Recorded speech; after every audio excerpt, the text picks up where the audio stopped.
অর্নিলা অবশেষে একটা পাবলিক বিশ্ববিদ্যালয়ে চান্স পেয়েছে।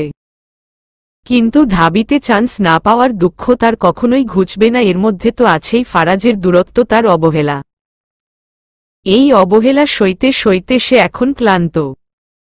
মাঝে মাঝে মন চায় অভিমান করতে, আর কথা বলবে না ফারাজ ভাইয়ের সাথে, কিন্তু এমনটা করতে পারে না সে। তার মন মানে বারবার তার কাছে নেতিয়ে পড়ে বটগাছের মতো মাথা তুলে দাঁড়াতে পারে না। মন বলে, কার কাছে এত দম্ভ দেখাবে, সে তো তারই জীবনসঙ্গী। যদি ফারাজ ভাই তাকে ছেড়ে অন্য মেয়ের প্রতি আসক্ত থাকত তবু না হয় কিছু বলা যেত, তেমন কোনো লক্ষণও তো নেই। তাও আজ চুপি চুপি গিয়ে ফারাজ ভাইয়ের ফোনটা তুলে চেক করছিল। ভাইয়া তখন ঘরে ছিল না। ভালো করে ফোন চেক করছিল সে। এত গভীর মনে চেক করছিল যে ভাইয়া কখন এসে পাশে বসল তার খেয়াল হল না। অনেক খোঁজাখুঁজির পরেও যখন কিছু পাওয়া গেল না, তখন তার মন থেকে এক দীর্ঘ নিঃশ্বাস বেরিয়ে এলো। হঠাৎ পাশ থেকে ভাইয়া যখন বলে উঠল, চেক করা হলো নাকি আরও কিছু বাকি আছে? তোড়ফোড় করে লাফিয়ে উঠল অর্নিলা। হতভম্ব হয়ে ফিরে তাকালো ফারাজ ভাইয়ের দিকে। ভাইয়া কি এতক্ষণ এখানেই ছিল? ছি ছি, লজ্জায় তার মুখ নিচু হয়ে গেল। ফারাজ ভাই ফোনটা হাতে তুলে নিয়ে বললেন, আর কিছু দেখার নেই? আর সেখানে দাঁড়াতে পারল না অনি। চট করে চলে এলো নিজের ঘরে। দরজা বন্ধ করে বসে রইল। পণ করল, যতক্ষণ না অবধি ফারাজ ভাই ডাকছে ততক্ষণ সে ঘর ছেড়ে বের হবে না। কিন্তু তার মনস্থির বেশিক্ষণ রইল না। খানিকক্ষণ বাদেই দরজায় কড়া কেউ। অর্নিলা কান পেতে শুনছে। কেউ বোধহয় ঘরে এসেছে। মেয়েলি কণ্ঠ আসছে। অর্নিলা আরও ভালো করে কান পাতল। গলা চেনা চেনা লাগছে। মনে হচ্ছে মেঘলা এসেছে। হ্যাঁ, সেই। দরজা একটু ফাঁক করে উকি মেরে দেখতে লাগল। ফারাজ ভাই হেসে হেসে মেঘলার সাথে কথা বলছে। হাসির কি বাহার! সবে মনে পড়ল, ফোনে কি আছে? ফোনে তো কিছু থাকার কথা নেই। মেঘলা বদের হাড্ডিটাই তো এখানে। ফোনে আবার কারো থাকার কি দরকার? যেই ভাবল ঘর ছেড়ে আর বের হবে না অমনি মেঘলার আসতে হল। ধুর, ঠিক করে অভিমানটাও সে করতে পারছে না। একরাশ বিরক্তি নিয়ে বের হল ঘর থেকে। মেঘলার দিকে ফিরে একগাল হেসে বলে, তা তুমি কোনো কাজে এসেছ নাকি? হ্যাঁ, ওই সারফারাজ ভাইয়ের এসেছি। একটু দরকার ছিল। তো দাঁড়িয়ে কেন? বসো না। হ্যাঁ, বসছি। অর্নিলা আর চোখে দেখছে। ঢং করে বসছে মেয়েটা। ভালো করে একটু দেখে নিল। চুলগুলো স্টাইল দিয়ে কাটা। নিজের চুলগুলো ছুঁয়ে দেখল। কোমর অবধি তার বেনি করা চুল। পরশু আছড়ে বেনি পাকিয়ে রেখেছিল। ধুয়েছিল কবে তাও মনে পড়ছে না। একটু সংকুচিত হয়ে গেল অনি। আর চোখে মেয়েটাকে দেখছে, যাতে সে বুঝতে না পারে অনি তাকে দেখছে। ফারাজ ভাই কেমন হেসে হেসে জিজ্ঞেস করছে, পড়াশোনার খবর কি তোমার? কেন? তার পড়াশোনা জেনে আপনার কাজ কি ফারাজ ভাই? এত কেন জানতে হবে সবকিছু? মুখ ভেঙচি কাটল। মেঘলা সেজেছে। চোখে লেপ্টে কাজল দিয়েছে। ঠোঁটে ছোঁয়া রং। অর্নিলা নিজের ঠোঁট দুটো কামড়ে ধরল। ঠোঁট ফেটে চামড়া বেরিয়ে গেছে। হঠাৎ মনে হল, মেঘলা অনেক সুন্দরী। টকটকে তার গায়ের রং। একটু ফুল ছুঁয়ে দিলেই যেন লালচে হয়ে ওঠে। এমন মেয়ের দিকে নজর পড়বে না তো কোথায় পড়বে? আশপাশ উসখুস করছে, একটু আয়নাতে নিজেকে দেখে নিতে ইচ্ছে করছে। কেমন লাগছে কে জানে? সারফারাজ বলে উঠে, অনি, একটু চা নিয়ে আসো মেঘলার জন্য। এত স্বাদ। আমি আনবো ওর জন্য চা। অর্নিলা হাসল। শাড়ি কোমরে গুজে বলল, যাচ্ছি। এক পা এগিয়ে গিয়ে বলল, কিন্তু ফারাজ ভাই, ঘরে তো চা পাতি নেই, সকালেই ফুরিয়ে গেছে। সারফারাজ আশ্চর্যিত ভঙ্গিতে চেয়ে রইল অর্নিলার দিকে।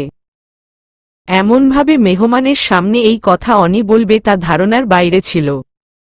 হাসার চেষ্টা করল। অনি দাঁত বের করে হেসে তাকিয়ে আছে সারফারাজ শেহদাতের দিকে। মেঘলা হেসে বলল, থাক সারফারাজ ভাইয়া, আমি চা খাই না। ও খাও না। যাক ভালো হলো, বলেই ধপ করে বসে পড়ল সারফারাজের পাশে।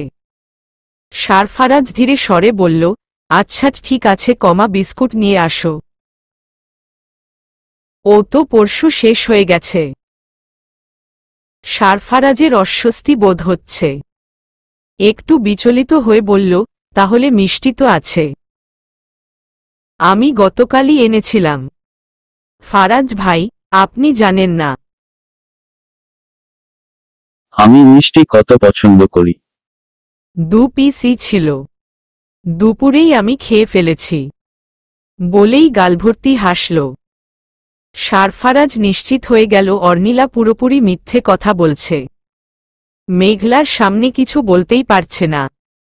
এ যেন গলায় কাটা বিধবার মতো হল। মেঘলা হেসে বলল, থাক না, আমি খেয়েই এসেছি। এখন আর কিছু খেতে ইচ্ছে করছে না।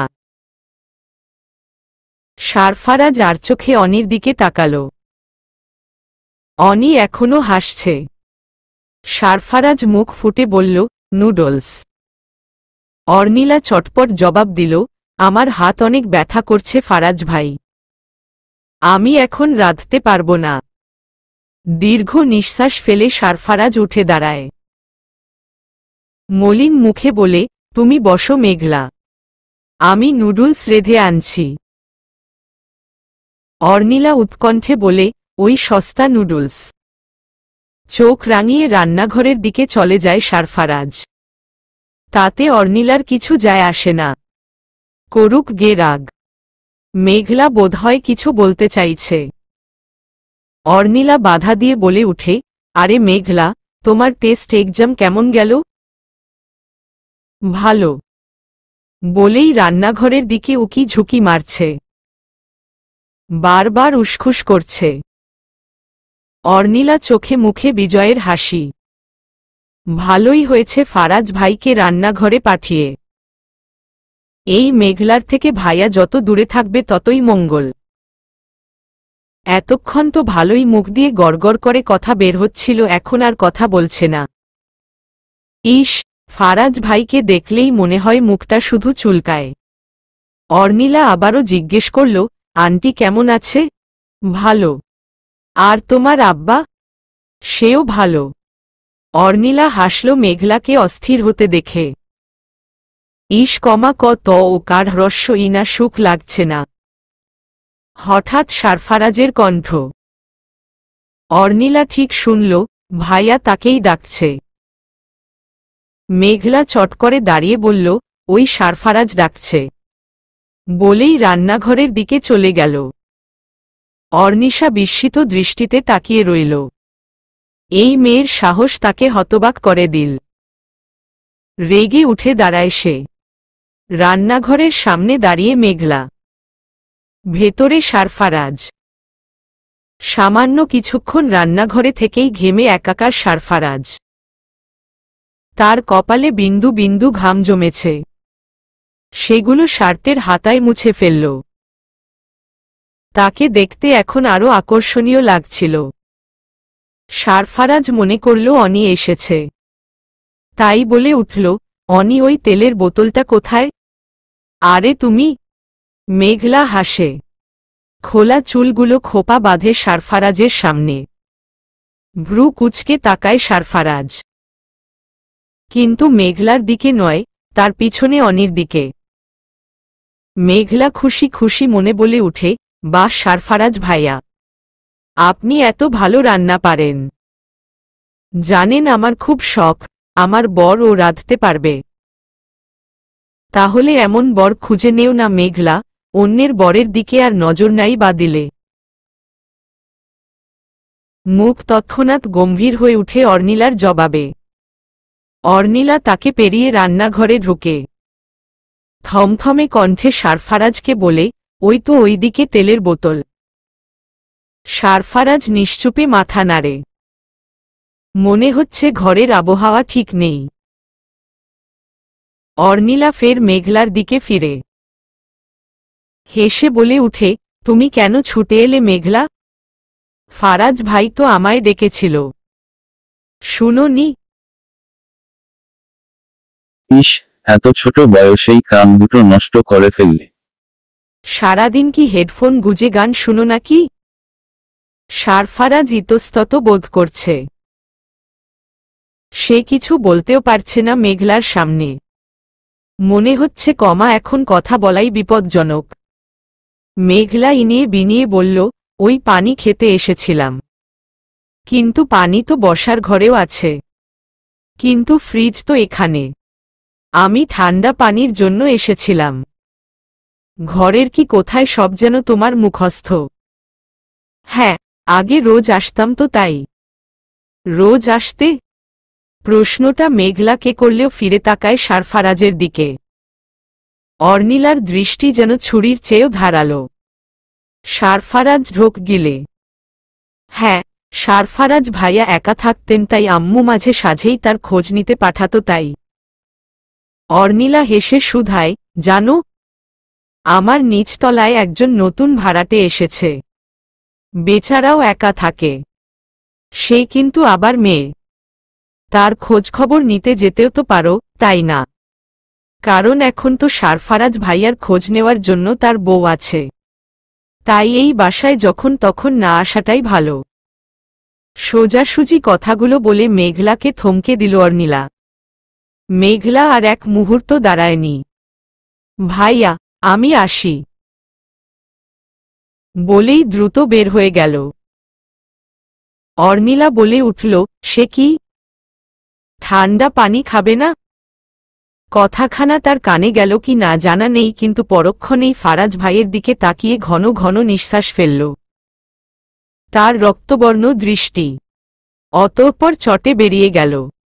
দীর্ঘ নিঃশ্বাস ফেলল সে। কোনো কিছু না করেও আজ সে এমন বাজেভাবে ফেসে গেল। অর্নিলা গরম গরম নুডলস মুখে দিচ্ছ। গপ গপ করে খাচ্ছে সে। কাজটা করছে রাগের বশে। আবারও চামচ ভর্তি ধোয়া উঠা নুডলস মুখে দিল।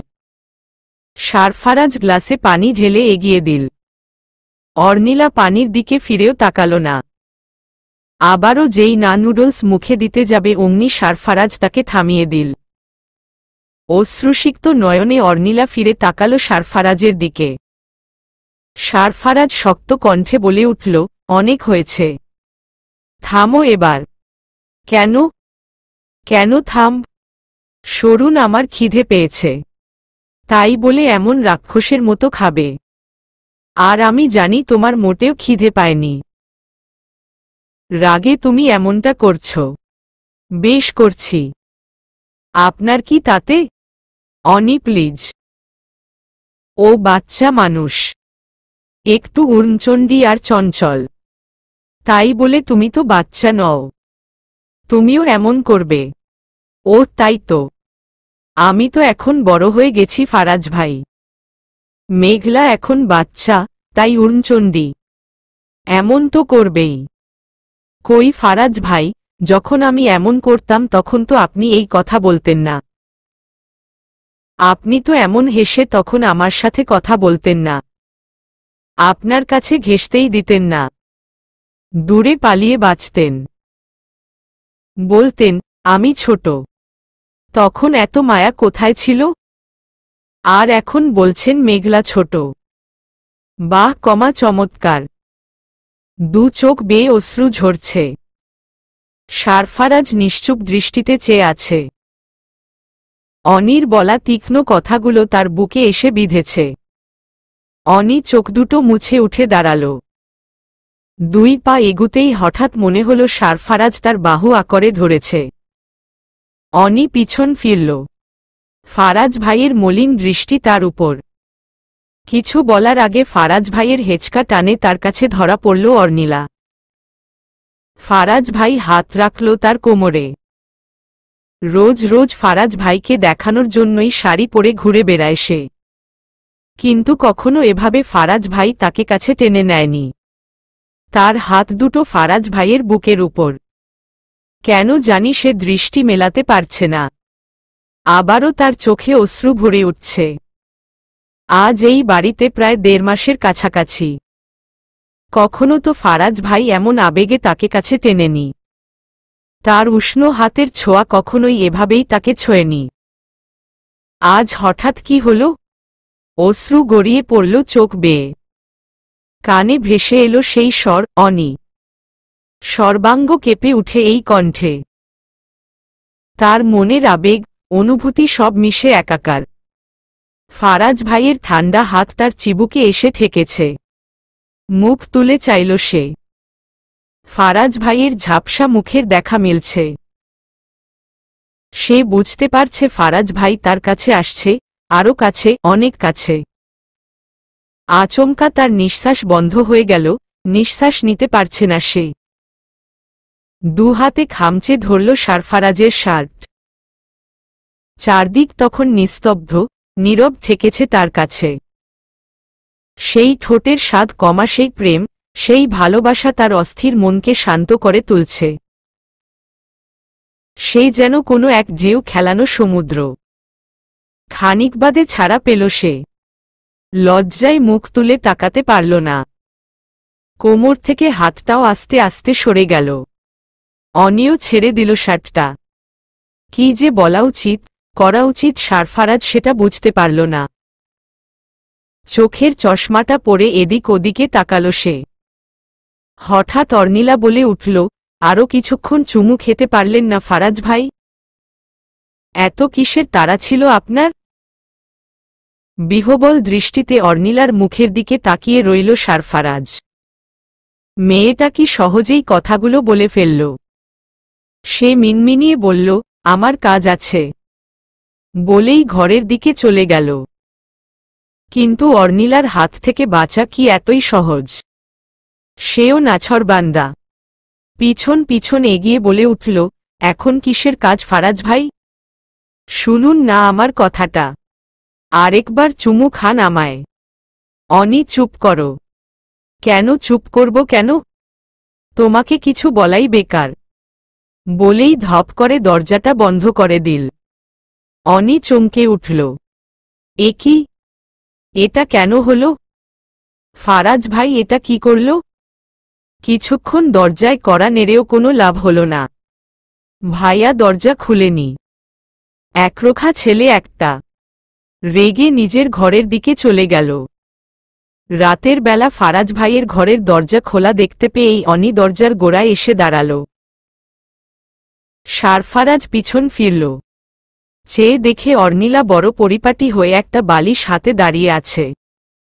মুচকি হেসে বলল, ফারাজ ভাই, আজ রাতে আমি আপনার সাথে ঘুমাই?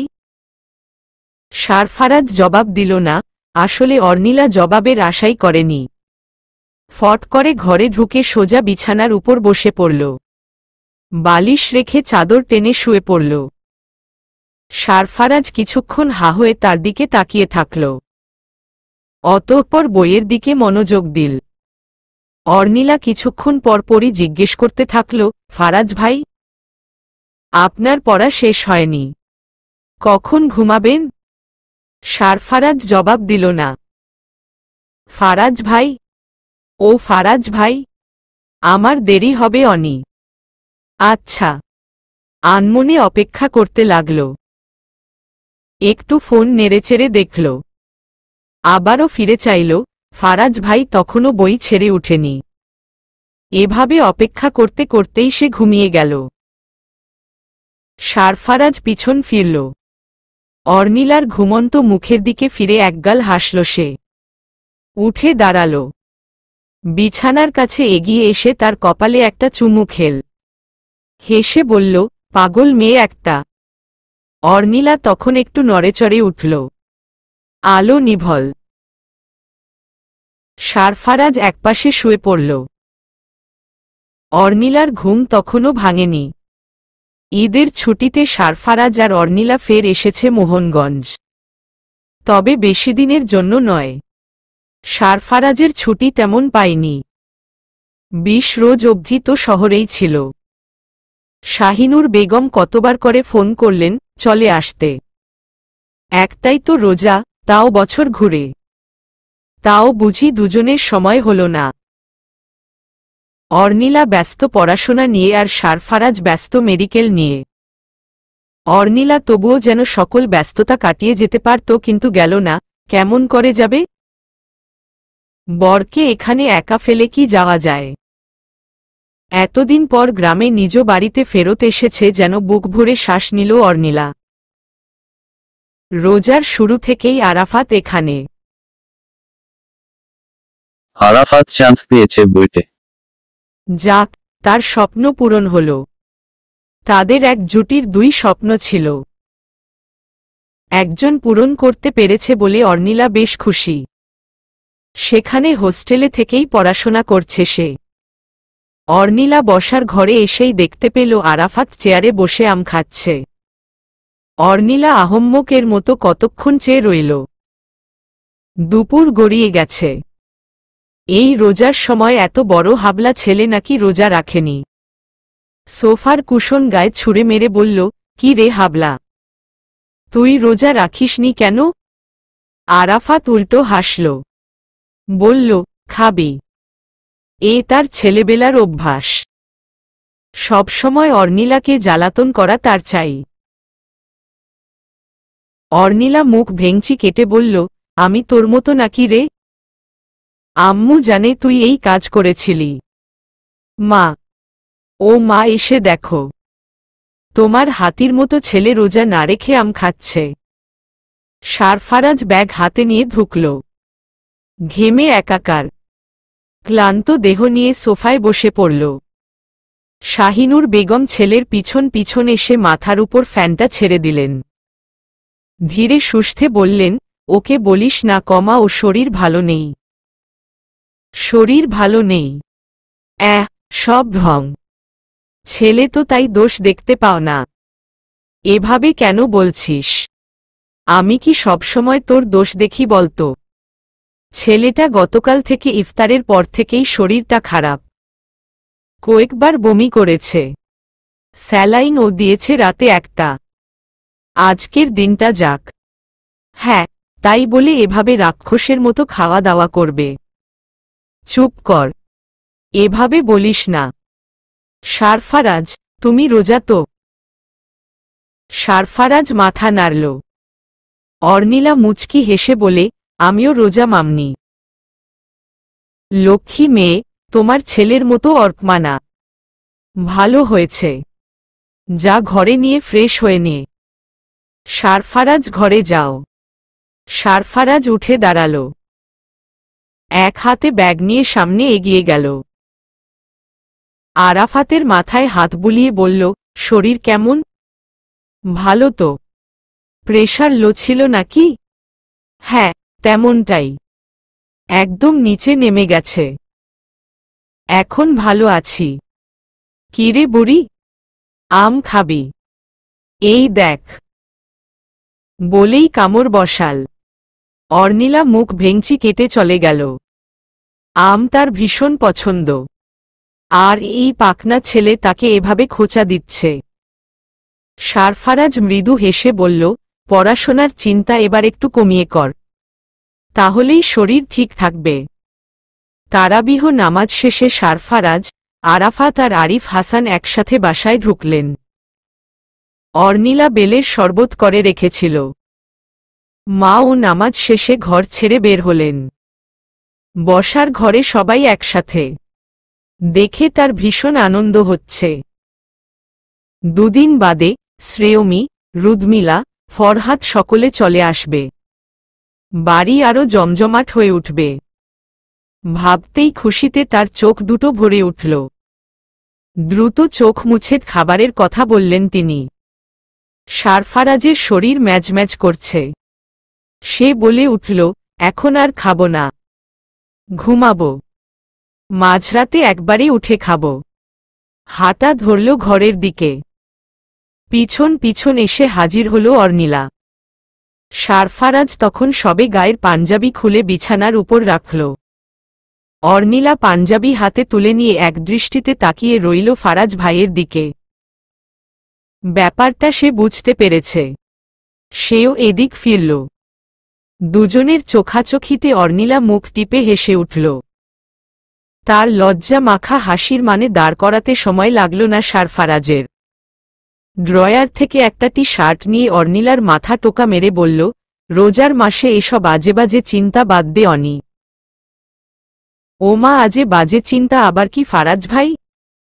আমার হক আছে আপনার উপর। রোজার মাসে যেন একটু বেশিই হক নিয়ে চিন্তা ভাবনা করছিস। অবশ্যই তা তো করতেই হবে। আচ্ছা ফারাজ ভাই, আপনার আমাকে চুমু খেতে ইচ্ছে করে না? ছি ছি, রোজার দিনে এসব কি ধরনের কথাবার্তা? তো কি, রোজা তো দিনে ছিলাম, এখন তো রাত। রোজার মাসে আল্লাহর দরবারে দোয়া চাইতে হয় অনি। ওসব কর। স্বামীর খেদমত করলেও কিন্তু সোয়াব আছে ফারাজ ভাই। কথাখানি বলেই মুখ টিপে হাসল অর্নিলা। সারফারাজ গম্ভীর মুখে বলে উঠল, তোর মতো নির্লজ্জ মেয়ে আমি একটাও দেখেনি অনি। কত মুখ পাতলা মেয়ে তুই। এমন নিরামিষ বর পেলে সব মেয়েরাই নির্লজ্জ হয়ে যাবে। আচ্ছা, আপনি কি একটু বলেন? সেতে সেদিন একবার চুমু খেলেন, এরপর তো ধারে কাছেও ঠেকলেন না। সোজাসুজি বলুন, আমায় আপনার ভালো লাগে না? সারফারাজ শীতল দৃষ্টিতে চেয়ে থেকে বলে উঠল, তুই নিজেই ভেবে দেখ, একদিন আমি নিঃশ্বাস ফেলার সময়টুকু পেয়েছি কিনা। চলে গেল ওয়াশরুমে। অর্নিলা চুপ হয়ে ভাবতে লাগল। সত্যিই তাই, একদিনে ফারাজ ভাই তেমন একটা ঘরে থাকেনি। সেই সকালবেলা ঘর থেকে বের হওয়া লোকটা সন্ধ্যায় ক্লান্ত হয়ে বাড়ি ফিরত। তাকে দেখতেই তখন মায়া লাগত। গায়ের এপ্রন সহ ভিজে উঠত ঘামে। মেডিকেলে তার উপর কি ধকল যাচ্ছে সেটা সে বুঝতেই পারছে। এরপর তো রোজ রাতেই পড়ার টেবিলে বসে থাকত। ডাক্তার হওয়ার স্বপ্নটা তার ছেলেবেলা থেকেই। সেই স্বপ্নের পিছনে এখনো সে ছুটছে। অথচ টের পাচ্ছে না, তার জন্য ও তো কেউ অপেক্ষা করছে। সেও তো তার মতোই ছোট থেকে তার পাতটা পাবার চেষ্টা করত। তাও বললে কম হবে। সেদিন মাঝরাতে উঠেও ফারাজ ভাইকে হসপিটাল যেতে হয়েছে। ইমার্জেন্সি ছিল। তার জন্য অপেক্ষা করতে করতে কখন যে ভোরে চোখ লেগে গেল টের পায়নি অর্নিলা। অতঃপর যখন ঘুম ভাঙ্গল তখন তার চক্ষু চড়কগাছ। কলিং বেল বাজছে সেই কখন থেকে। কি গভীর ঘুমেই না ছিল সে। ফারাজ ভাইয়ের ৪৯টা মিসকল। আধ ঘন্টার কম তো হবেই না। ছুটে এসে দরজা খুলল সে। চিন্তায় তার বুক ধুকপুক করছিল। ভেবেছিল এখনই একটা ধমক খাবে। কিন্তু যখন ফারাজ ভাই তার দিকে ফিরে মলিন হাসি হেসে বলে উঠল, ঘুমিয়েছিলি নাকি অনি? সে তখন মুখ ফুটে শব্দ করেনি, একটা কথাও বের হয়নি তার কণ্ঠ থেকে। শুধু ইচ্ছে করছিল কাঁদতে। আগে মনে হতো ফারাজ ভাই বুঝি কিছু থেকে কিছু হলেই রেগে যায়। কিন্তু না, সে কখনো রাগতে পারে না। এমন সহজ সরল একটা মানুষ আবার রেগে থাকে কি করে?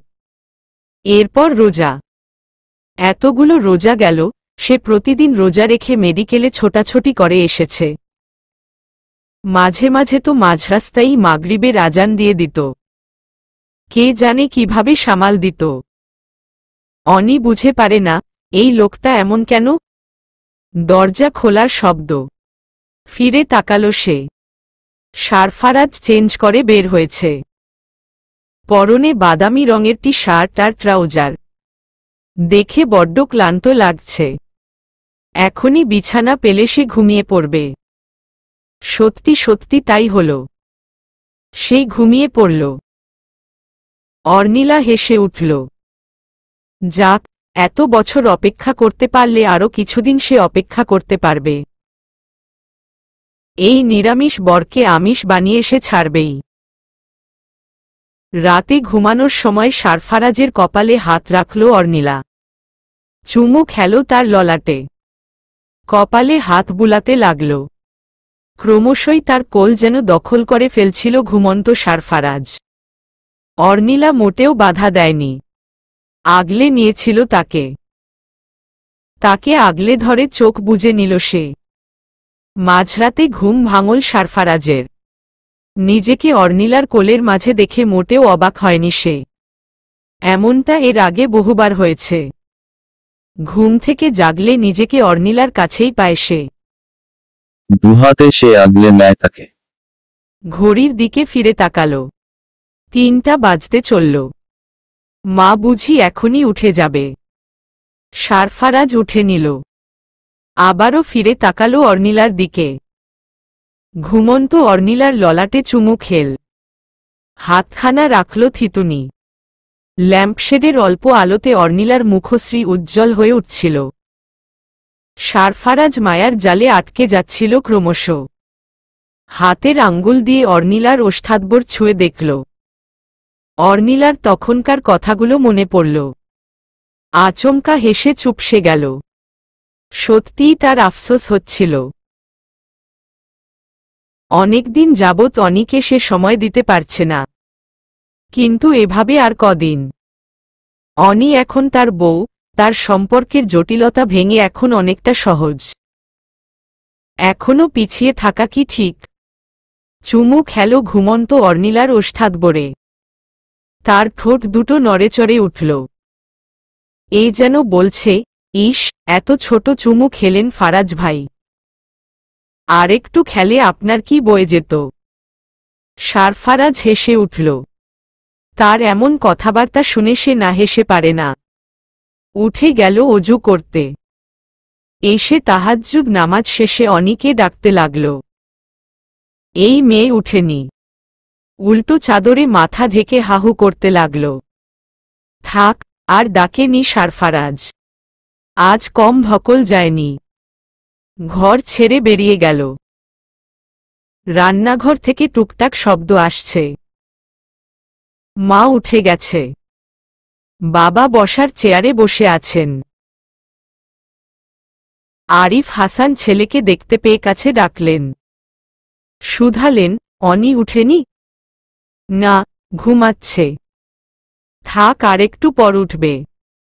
মা রান্নাঘর থেকে বলে উঠলেন, সারফারাজ, চা খাবে?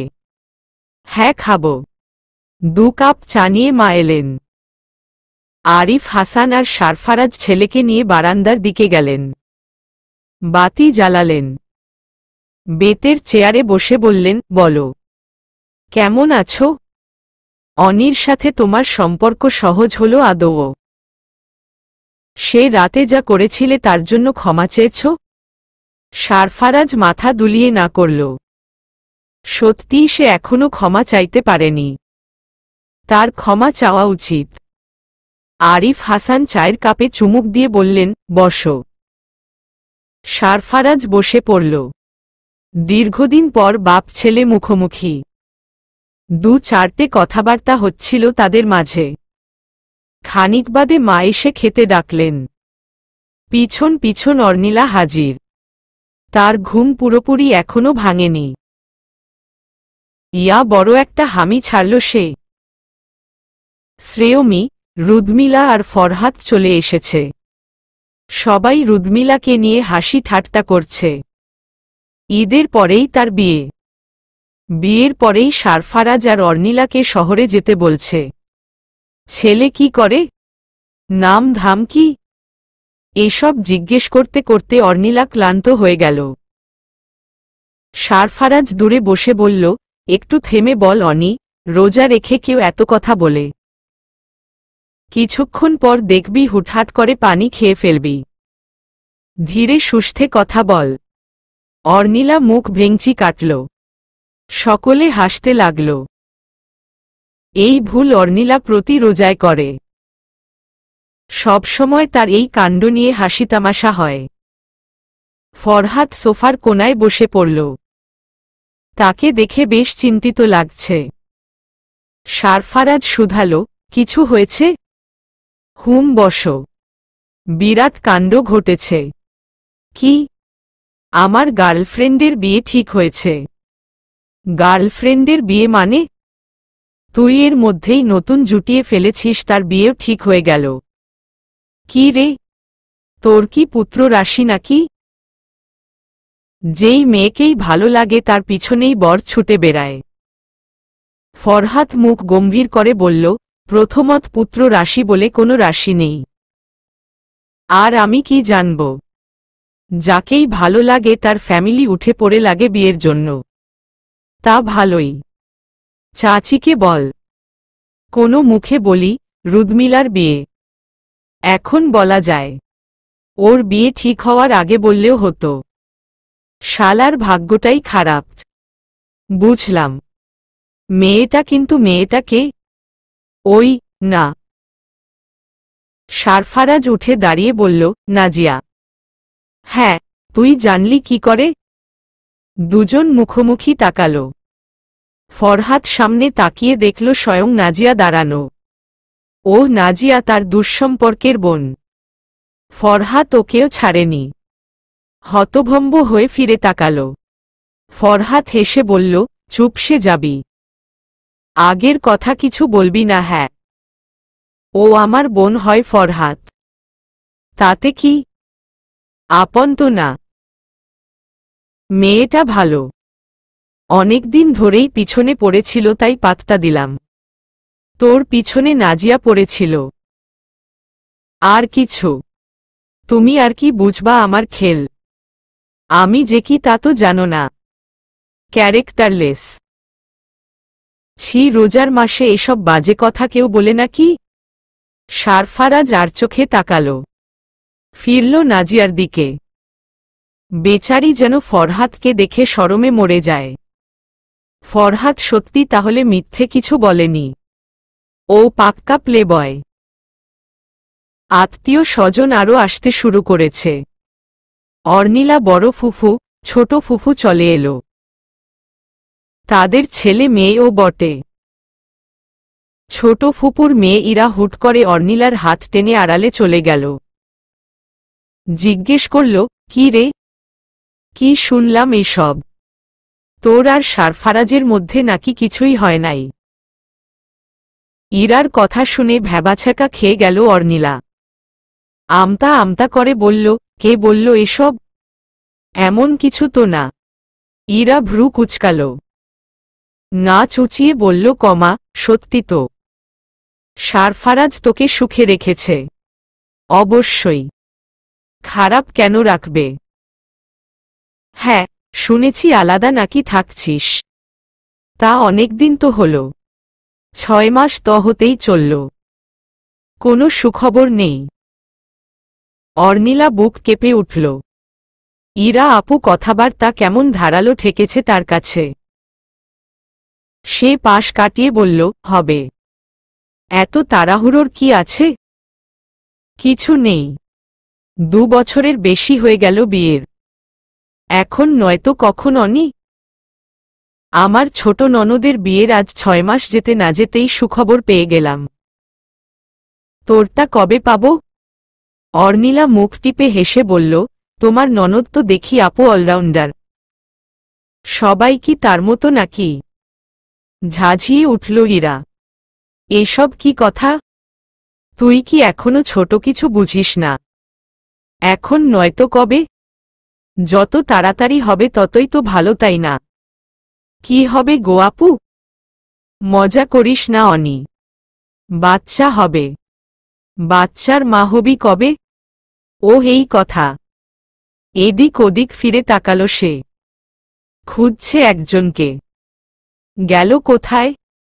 খানিকক্ষণ বাদে চোখে পড়লে পাশে ফরহাদ ভাই দাঁড়িয়ে, তার পাশেই শ্রেয়মী। বিয়ের প্ল্যানিং চলছে। আশপাশ আর কাউকে না দেখে অর্নিলা চেঁচিয়ে উঠল, ফারাজ ভাই। সারফারাজ কথা বলছিল। থেমে পিছনে তাকাল। সাথে ফরহাত আর শ্রেয়মিও চেয়ে রইল। ইরা আপু এখনো ভ্রু কুঁচকে ভাবছে। অর্নিলা চেঁচিয়ে উঠেই বলল, ইরা আপু জিজ্ঞেস করছে বাচ্চার বাবা কবে হবেন? আমায় বাচ্চার মা কবে বানাবেন? কথাটুকু বুঝতে একটু সময় লাগল। বুঝতে পেরে তার কান দিয়ে গরম ধোঁয়া বের হচ্ছে। শ্রেয়মী কোনোভাবে মুখের হাসি থামিয়ে রাখার চেষ্টা করছে। ফরহাত না পেরে জোরে জোরে হাসতে লাগল। ইরা আপু শরমে মুখ লুকানোর জায়গা পাচ্ছেন না। অর্নিলা দাঁত বের করে হাসছে। ইরা আপু রেগে তার পিঠে দু একটা কিল ঘুষি মেরে বললেন, চুপ করে বেয়াদব মেয়ে। এসব কথা কেউ এভাবে জোরে চেঁচিয়ে বলে নাকি? আরে বাবা মারছ কেন? ভুল কি বললাম? তুমিই তো জানতে চাইলে। এখন বাচ্চা কি আমি একা পয়দা করব? বাপকে তো লাগবে। ইরা আপু জিহব কামড় দিলেন। ছি ছি, এসব কি কথা অনি? তোর মুখে বাজছে না এভাবে বলতে। চুপ কর চুপ কর। অনি কি আর চুপ করার লোক? ঠিক জায়গা মতো দিয়েছে। ভালোই লাগে তার ফারাজ ভাইকে চাপে ফেলে। ফিরে চেয়ে দেখল সারফারাজ এদিকেই চেয়ে আছে। ভ্রু নাচাল সে। ইরা আপু ইতস্তত বোধ করে সামনে ফিরল। সারফারাজের চোখাচোখি হতেই তিনি হেসে ফেললেন। বললেন, বাচ্চা মানুষ, ওর কথা ধরো না তুমি সারফারাজ। জানি আপু। তুমি বরং এই বাচ্চাকে বড় করো। বড় হলে তবেই না মা হতে পারবে। বাচ্চা কি পারবে আরেক বাচ্চা সামলাতে? শ্রেয়মী এবার হেসে উঠল। ফরহাত পিঠ চাপড়ে বলল, সেই ভাবে দিল। একদম 100-তে 100। ইরা আপু অর্নিলার কান ধরে বললেন, ঠিক বলেছ। ওকেই আগে বড় করতে হবে। আয় তুই আমার সাথে। এদিকে আয়। টেনে হেঁচড়ে নিয়ে যেতে লাগল অর্নিলাকে। অনি মুখ ফিরে চেয়ে আছে সারফারাজের দিকে। সারফারাজ ডেকে উঠে বলল, ইরা আপু, তোমার বাচ্চা বোনকে বলে দিও বড় হতে। বড় হয়ে গেলে দুদিন লাগবে না বাচ্চার মা হতে। ওর বড় হতেই বরং সময় লাগবে। আপনি আবারও আমার ঘাড়ে দোষ দিচ্ছেন। দেখি ইরা আপু ছাড়ো। লাগছে আমার। কান ছাড়িয়ে এসে দাঁড়ালো সারফারাজের সামনে। বলে উঠল, কি জানি বলছিলেন? বলছিলাম তোমায় বড় হতে। তুমি এখনো বাচ্চাই আছো। কে বলল আপনাকে আমি বাচ্চা আছি? সারফারাজ ঝুঁকে গেল। কানের কাছে ফিসফিসিয়ে বলল, না হলে এসব কথা এসে বরের কানের কাছে বলতে। চেঁচিয়ে না। বোকা মেয়ে। অর্নিলা হতভম্ব হয়ে গেল। ফারাজ ভাইয়ের এমন কণ্ঠস্বর তাকে থমকে দিল। চেয়ে দেখল সারফারাজ ভাইয়ের মুখটা তার অনেক কাছে। ঢোক গিলল সে। সারফারাজ মুখ তুলে তাকাল। ফরহাতকে বলে উঠল, ঈদের পরেই তো বিয়ে। চল, অনেক প্ল্যান বাকি। এই বিয়ের পর আরেক প্ল্যান করব। অর্নিলা আচমকা বলে উঠল, কিসের প্ল্যান? সারফারাজ তার দিকে ফিরে হাসল। জবাব না দিয়ে চলে গেল। অথচ অর্নিলা অস্থির হয়ে উঠল। সেই হাসতেই একটা জবাব ছিল। কি ছিল সেই জবাব? মাঝরাতে সারফারাজ ঘরে এলো। কালই তো ঈদ। কাল বলেও লাভ নেই, মাঝরাত তো চলেই গেছে। তাদের বাড়ির ছাদে আজ আলোয় ঝলমল করছে। প্রতিবারই করে। চাঁদরাতে বাড়ির সবাই জাগে অনেক রাত অবধি। ছাদের কোনায় বসে মেয়েরা মেহেদি পড়ছে। রুদমিলা মেহেদি পড়ছে না, সবাইকে পরিয়ে দিচ্ছে। সে মেহেদি পড়তে যাচ্ছে অমনি সবাই বলে বেড়াচ্ছে, তুমি তো দুদিন পর মেহেদি পড়বে। বরের নাম লেখাবে। আজ বরং আমাদের মেহেদি পরিয়ে দাও। বেচারি সেই কখন থেকে বসে মেহেদি পড়াচ্ছে। সিরিয়াল কমছে না বরং বাড়ছে। নাজিয়া এক কোনায় বসে নিজ হাতে মেহেদি দিয়ে ফরহাতের নাম লিখে মিটিমিটি হাসছে। ফরহাত বসে আছে ওই দূরে কোনায়। এত আত্মীয় স্বজনদের মধ্যেও তাদের চোখে চোখে কথা দেখে সারফারাজ শেহদাত অবাক হয়ে গেল। ফরহাতের সাহস আছে বলতে হবে। ছাদের চারদিক খুঁজেও যখন অনিকে দেখতে পেল না তখনই ঘরে এলো। একটু আগেও যেন তাকে ছাদেই দেখেছিল। ঘরে ঢুকতেই দেখল অর্নিলা আয়নার সামনে দাঁড়িয়ে পাগলের মতো করছে। সেকেন্ডের জন্য সারফারাজ ঘাবড়ে গেল। অতঃপর ভালো করে দেখতে লাগল। না, তার অনি পাগল হয়ে যায়নি। ওই বারবার মাথা ঝাঁকিয়ে যাচ্ছে। মুখের সামনের চুলগুলো সরানোর বৃথা চেষ্টা। দু হাত মেহেদি দিয়ে রাঙানো। সে এগিয়ে এলো। আয়নার সামনে তার প্রতিবিম্ব দেখে পিছন ফিরল অনি। ফারাজ ভাই ততক্ষণে আরও কাছে এগিয়ে এসেছে। অনি থমকে গেল। এই নিয়ে দুবার তার এমন অনুভূতি তাকে জাগান দিচ্ছে তার ভালোবাসার। ফারাজ ভাইয়ের তার দিকে এগিয়ে আসার ব্যাপারটা কমা তাকে কাছ থেকে দেখার বিষয়টা কিংবা তার দিকে গভীর দৃষ্টিতে তাকিয়ে থাকা তার হৃদয় তোলপাড় শুরু করে দিচ্ছে। অর্নিলা নিশ্চুপ হয়ে গেল। সারফারাজ বড় আদুরে স্বরে ডেকে উঠল, অনি। নিচু গলায় বলে উঠল সে, হুম। হাসল সে। হাত দিয়ে চুলগুলো সরিয়ে দিয়ে কানের লতিতে এগিয়ে গেল এক পা। পিছিয়ে এসে ড্রেসিং টেবিলে ঠেকল অর্নিলার পিঠোটা। একটা রাবার বেন হাতে দিয়ে চুলগুলো মুঠোয় নিয়ে বেঁধে দিল সারফারাজ।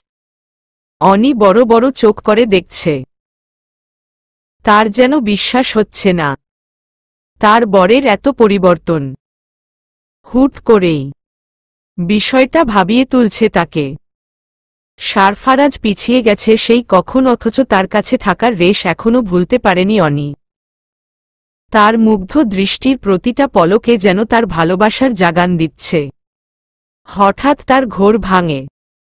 সে জিজ্ঞেস করছে, মেহেদি দেওয়া শেষ? অর্নিলা হেসে উঠল। বলল, হ্যাঁ, এই তো দেখুন আপনার নাম। মেহেদির মাঝে সারফারাজের নামটা যেন জলজল করছে। সারফারাজ শেহদাত। মৃদু হাসল সে। আবারও পিছিয়ে যাচ্ছে। অমনি অর্নিলা ফট করে বলে উঠল, তখন কিসের প্ল্যান করার কথা বললে ফারাজ ভাই? কখন? ওই যে তখন ফরহাত ভাইকে যে বললে। বড্ড উৎসুক সেই কণ্ঠ। সারফারাজ ক্ষীণক্ষণ চেয়ে থেকে কাছে এগিয়ে এলো আবারও। অর্নিলার কানের কাছে মুখটা নিয়ে ফিসফিসিয়ে বলল, ওই, তোমাকে বাচ্চার মা বানানোর প্ল্যান।